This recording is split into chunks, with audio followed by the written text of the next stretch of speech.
Diagnosi precoce del tumore alla mammella, la senologia dell'azienda sanitaria provinciale di Agrigento brucia le tappe. Giuliana Micichè.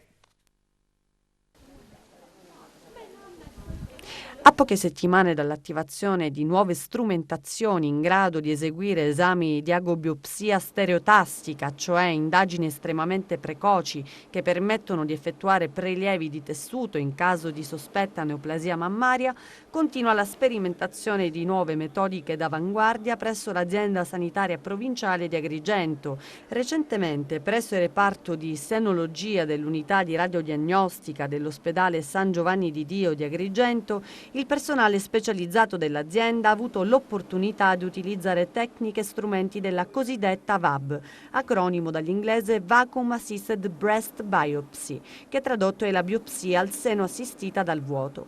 Si tratta di una sofisticata metodica che, sfruttando proprio la microguida stereotassica, incrementa la possibilità di analizzare un ventaglio ancora più ampio di reperti, identificando lesioni minime, anche precancerose o microcalcificazioni. Si profila la possibilità di colmare molti vuoti diagnostici, afferma Angelo Trigona, direttore del Dipartimento di Scienze Radiologiche dell'azienda sanitaria, grazie ad una tecnica di diagnosi precoce ancora più sofisticata, raccomandata dalle linee guida internazionali. Il direttore generale dell'azienda sanitaria provinciale di Agrigento, Alessandro Mazzara, ed il direttore sanitario Gaetano Mancuso sono fieri dei progressi compiuti dalla senologia provinciale lungo la via dell'innovazione.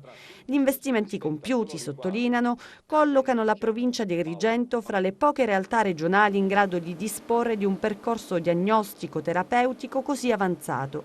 È un risultato che ci permette di avere nuove armi nella lotta al tumore al seno, evitando all'utenza di doversi recare fuori provincia con tutti i disagi del caso. E alla necessità